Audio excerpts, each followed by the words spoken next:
Selamat datang di Virtual Spoiler. Jangan lupa like, komen, subscribe, dan follow. Chapter 699, Tirai Jatuh. Xuan Yutang terkejut. Kekuatan lawannya melemah dengan cepat. Matanya bersinar penuh kegembiraan. Dengan satu segel tangan, 7 kitab kuno langsung mengubah susunannya.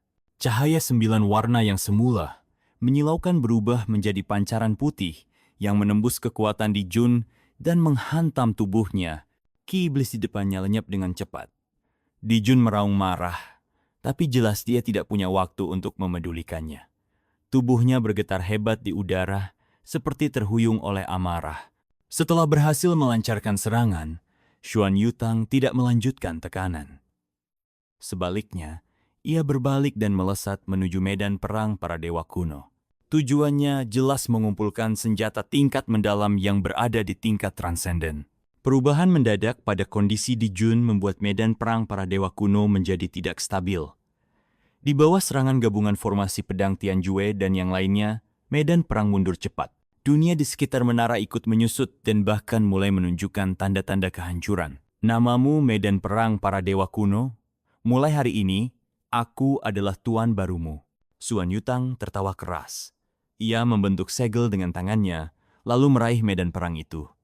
Kekuatan yang familiar mengalir ke dalam dirinya, rasanya sama seperti saat ia mengendalikan dunia tersebar. Nyaman, bahkan terasa menyenangkan. Namun tiba-tiba, seberkas cahaya iblis muncul di medan perang para dewa kuno, menghantam kesadarannya. Ekspresi Xuan Yutang berubah. Dengan nada dingin ia berkata, "Pembatasan matriksmo." Ia mendengus, lalu segera berusaha memperbaikinya. Pada saat yang sama, ia melirik Di Jun yang tampak marah entah karena apa, dengan kekuatan yang terus berfluktuasi. Suaranya menggema tajam. "Bunuh dia selagi dia lemah." "Baik tuanku." Tianjue dan 13 orang lainnya segera bergerak. Lebih dari selusin cahaya pedang melesat di udara, menebas tubuh Di Jun. Ki iblisnya runtuh sedikit demi sedikit. Bentuk Dharma berkepala 3 dengan 6 lengan juga perlahan menghilang. Yang membuat Tianjue dan yang lainnya heran, Di Jun tampak acuh tak acuh. Dia sama sekali tidak melawan, hanya memegangi kepalanya sambil meraung. Matanya hampir menyemburkan api. Pada saat yang sama, di sebuah aula megah yang jaraknya puluhan ribu kilometer, deretan pembudidaya berdiri dengan sikap khidmat. Tubuh mereka dipenuhi ki iblis, dan tatapan aneh muncul di mata mereka. Rasa takut sekaligus hormat terarah pada pria berwajah jahat yang berdiri di hadapan mereka. Pria itu mirip persis dengan Di Jun. Wajahnya dingin, dan di tubuhnya muncul wujud Dharma berkepala 3 dengan 6 lengan. Keenam lengan itu membentuk berbagai segel tangan. Ki iblis memancar deras, terkadang kuat, terkadang lemah, seolah terhubung dengan Di Jun yang berada ribuan mil jauhnya. Pria itu adalah Di Jia, yang baru saja keluar dari Gunung Meru.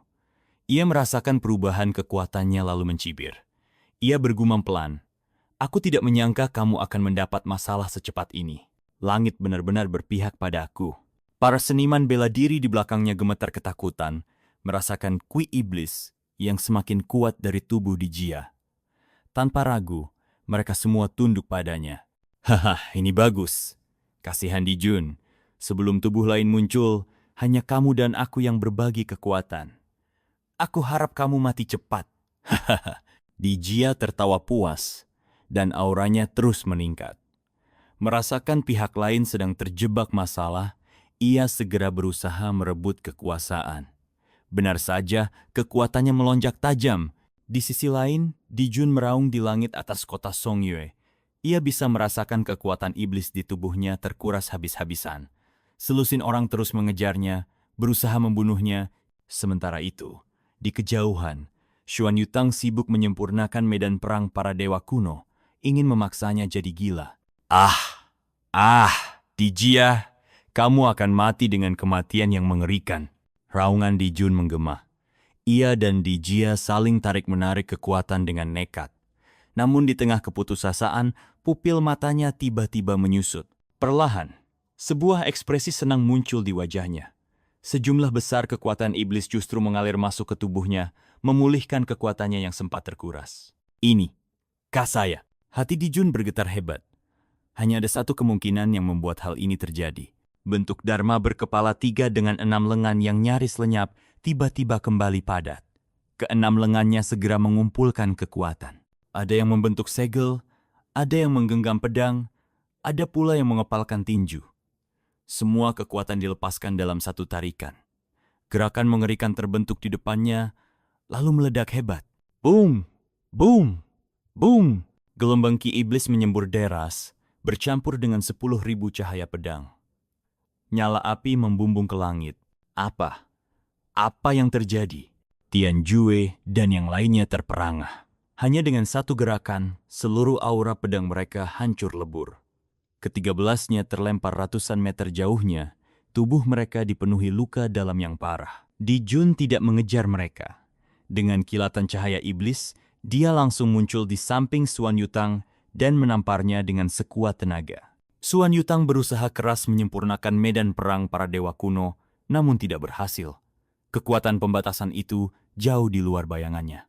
Saat rasa gelisah mulai muncul, telapak tangan Dijun tiba-tiba menghantamnya secepat kilat tanpa peringatan. Serangan itu memicu kekuatan medan perang para dewa kuno. Kesadaran Suan Yutang terkena serangan balik, dan di saat bersamaan, kekuatan telapak tangan yang mengerikan menghantam tubuhnya. Hati Suan Yutang mencelos. Diambang hidup dan mati potensinya meledak. Tubuhnya menjadi hampir transparan, memancarkan esensi dingin seperti giok. Aurora 9 warna juga meledak dari tubuhnya, membentuk pertahanan besar di hadapannya untuk menahan kekuatan iblis. Duar, cahaya di tubuh Suan Yutang lenyap seketika.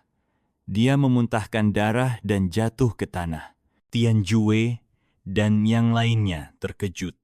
Mereka buru-buru terbang mundur, takut Dijun akan mengejar dan membantai mereka. Dijun menggenggam medan perang para dewa kuno. Dia tidak berniat melanjutkan serangan. Sebaliknya, dia membuang menara kuno itu untuk memelihara buaya, yang kini hanya tersisa setengah kekuatannya. Dia berbalik dan menatap dingin ke arah Suan Yutang yang tergeletak. Kamu beruntung hari ini. Aku akan meninggalkan pecahan dan separuh tubuh ikan bodoh itu bersamamu untuk sementara. Tapi aku sudah meninggalkan tanda di tubuhmu. Setelah masalah besar ini selesai, aku akan kembali dan mengeringkanmu jadi mayat. Begitu kata-kata itu terucap, seluruh pagoda kuno berubah menjadi cahaya dan melesat ke kejauhan. Di aula yang jauh, wajah Dijia dipenuhi keterkejutan dan amarah. Tubuh ketiga, kekuatan tubuh ketiga sudah muncul. Orang itu benar-benar beruntung. Tidak, aku harus menangkapnya sebelum Dijun. Barisan kultivator di belakangnya gemetar. Mereka semua bersujud ketakutan. Ekspresi Dijia semakin gelap. Tubuhnya berubah menjadi cahaya dan menghilang dari aula. Di sisi lain, tempat kota Songyue pernah berdiri kini sudah hancur total. Bahkan reruntuhan tembok pun tak tersisa. Yang ada hanya pecahan batu dan keheningan mematikan. Tuanku, apa yang terjadi? Tian Jue dan yang lainnya turun dari langit. Mereka melihat tanda hitam mulai menyebar di tubuh Suan Yutang. Jelas dia telah diracuni Qi iblis. Suan Yutang menggertakkan gigi dan menggeleng. Aku baik-baik saja. Qi iblis ini memang merepotkan, tapi bukan masalah besar. Perubahan terakhir tadi terlalu aneh. Aku tidak tahu asal-usul orang itu. Jadi lebih baik kita berhati-hati jika bertemu dengannya lagi. Wajah Suan Yutang tampak muram dan penuh keraguan. Dia sudah mengerahkan semua kekuatannya, namun tetap tidak bisa mendapatkan medan perang para dewa kuno. Yang dia peroleh hanyalah setengah dari kekuatan badai kuno. Setelah menahan lukanya, dia perlahan menatap orang-orang dari serikat pedagang. Saat itu, semua orang merasa Suan Yutang menjadi sosok asing. Setengah wajahnya yang selalu pucat kini berubah, membuat penampilannya terlihat aneh. Siapa kamu? Ren Guangjun merasakan hawa dingin menjalar ke tangannya. Tatapan Suan Yutang kosong tanpa emosi saat memandangnya. Cui Bo, yang sedang memulihkan diri di kejauhan, tersenyum pahit. Siapa lagi kalau bukan dia? Aku tidak menyangka kamu menyembunyikan identitas dalam ini. Orang yang mengendalikan Golden Edge dan Silver Radiance, Presiden Perusahaan Dagang Tianyuan, Lord Ding Shen. Tian Jue adalah nama pemimpin dari tepi emas dan cahaya perak. Sebelum menghilang, namanya juga cukup terkenal di serikat pedagang. Meski semua orang punya dugaan masing-masing, mereka tetap terkejut ketika mendengar hal itu langsung dari Cuibo. Tidak ada yang asing dengan nama Ding Shen. Dia adalah salah satu pemimpin dari 7 kamar dagang besar. Namun, sudah lama dia lenyap dari pandangan publik, seakan menghilang begitu saja. Tak seorang pun menyangka bahwa saat mereka melihatnya kembali, situasinya akan menjadi seperti ini. Terlebih lagi, kekuatan yang ditunjukkan Ding Shen membuat semua orang kian terkejut dan gelisah. Tidak heran kamu begitu pendiam, kata Cuibo dengan getir. Siapapun akan kehilangan statusnya jika terlalu lama bersamamu. Katakan, apakah kamu yang membunuh Tetua Suan? Atau sebenarnya Tetua Suan itu kamu sejak awal? Pada saat ini, Suan Yutang tidak lagi merasa perlu menyembunyikan identitasnya. Lilin kuning yang menutupi wajahnya perlahan meleleh, menampakkan wajah kurus dengan garis halus. Tubuhnya pun terlihat semakin tipis.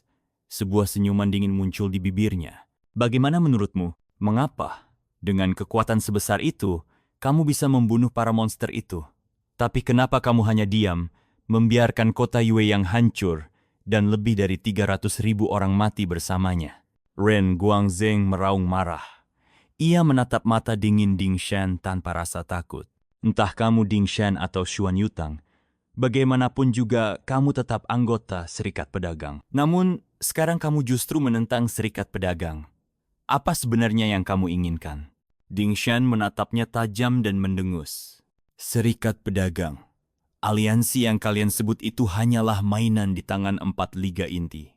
Serikat yang kuinginkan adalah milik perusahaan perdagangan Tianyuan, bukan milik mereka. Kalau itu bukan milikku, apa gunanya? Hidup atau matinya lebih dari 300.000 orang itu, apa hubungannya denganku? Kematian mereka pun tidak ada kaitannya denganku. Kamu sangat ambisius. Jadi tujuanmu ingin menjadi pemimpin Serikat Pedagang. Sayang sekali. Ren Guangyao menukas dingin. Sekalipun kota Songyue hancur, kamu tetap tidak akan bisa menjadi pemimpin Serikat Pedagang. Tuanku, tempat ini sudah menjadi sarang masalah. Lebih baik bunuh mereka semua dan segera pergi. Tianzhu berkata dengan kening berkerut. Tunggu. Ding Shen mengangkat tangannya, menghentikannya. Tatapannya tetap dingin. Orang-orang ini cukup kuat dan status mereka juga tinggi. Mereka mungkin masih bisa berguna. Akan lebih baik jika kita menyimpan mereka. Dia mengangkat sebagian dunia yang hancur itu dan menyeringai. Semuanya, ikutlah denganku ke duniaku. Mari kita sambut bersama era baru yang agung ini.